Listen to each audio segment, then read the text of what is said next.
India गठबंधन के 250 plus सांसद। अब कहा जा रहा है कि जो 222 सांसदों का इंडिया गठबंधन था उसकी संख्या मिलकर के 250 प्लस हो गई। इसमें वह सांसद जुड़े हैं जो न तो एनडीए गठबंधन में थे न इंडिया गठबंधन में थे, दोनों गठबंधन से अलग थे। वह सभी सांसद इंडिया गठबंधन के पक्ष में होते जा रहे हैं।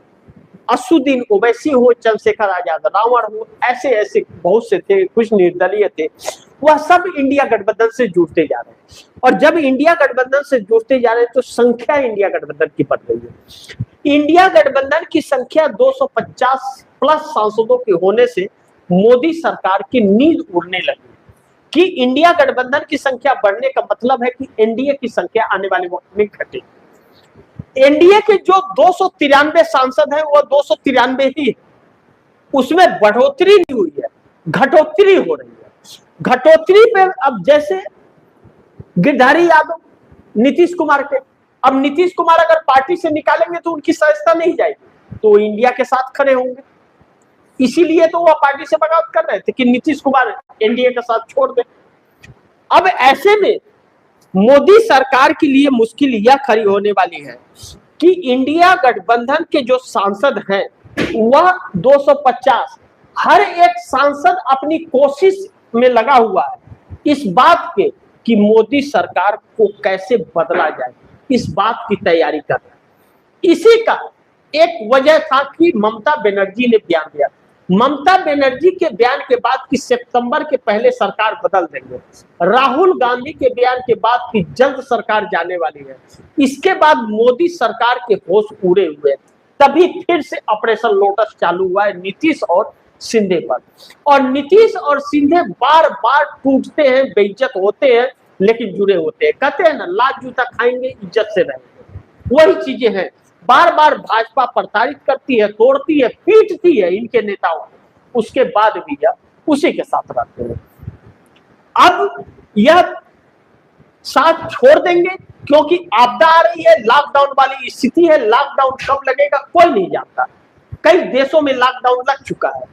ऐसे में पश्चिम बंगाल, आसाम चुनाव एक चुनौती नरेंद्र मोदी सरकार के लिए बना है। नरेंद्र मोदी चुनाव प्रचार में बिल्कुल व्यस्त है, लोग नहीं आ रहे हैं। गलगोटिया यूनिवर्सिटी से लोगों को बुलाया जा रहा है, गाजियाबाद से बुलाया जा रहा है, प्रशासन का आदेश हो रहा है, सरकार का आदेश हो रहा है, कॉलेज स्कूल छोड़ करके लोगों को आना पड़ता है। जनता तो नहीं, लेकिन स्टूडेंट को बुलाया जा रहा है। ऐसे में क्या वह स्टूडेंट वोट देंगे या चुनाव आयोग वोट देगा? वह जो भी दे इससे मतलब नहीं है, लेकिन आसाम में रिपीट करना और पश्चिम बंगाल में चुनाव जीतना, यह उद्देश्य भारतीय जनता पार्टी का हो गया है। अगर पश्चिम बंगाल हार गए तो भारतीय जनता पार्टी के 12 के 12 सांसद पश्चिम बंगाल के तृणमूल कांग्रेस में चले जाएंगे। आसाम में चुनाव हार गए तो भारतीय जनता पार्टी के सांसद कांग्रेस का कहीं दामन न थामने, नरेंद्र मोदी सरकार धरधरा करके गिर जाए। इसी बात का खौफ और डर नरेंद्र मोदी सरकार को डरा रहा है, जिसको लेकर के होश उड़े हुए। क्या होगा नहीं होगा मैं नहीं जानता, यह वक्त बताएगा। लेकिन नरेंद्र मोदी एनडीए गठबंधन से भी जूझ रहे हैं, बीजेपी में भी जूझ रहे हैं, आरएसएस में भी जूझ रहे हैं। अब हर तरफ से एक ही बात है, चाहे भाजपा के लोग हों तो भी बचाव में नहीं आ रहा है, आरएसएस के लोग भी मोदी के बचाव में नहीं है, एनडीए के लोग भी मोदी के बचाव में नहीं है, और इंडिया गठबंधन के 250 प्लस सांसद जो है लगातार निजाम बदलने की तैयारी में, यानी कि सरकार बदलने की तैयारी में लग चुके हैं। कितने दिन टिकेगी, कब तक बकरी के माई खैर मनाएगी, यह देखना बड़ी महत्वपूर्ण होगा। लेकिन कुछ तो बड़ा अब राजनीति में बहुत बड़ा उलटफेर होने वाला है, इस बात से हम इनकार नहीं कर सकते। बाकी आप दर्शकों की क्या राय है, क्या सुझाव है, कमेंट बॉक्स में जरूर दीजिएगा।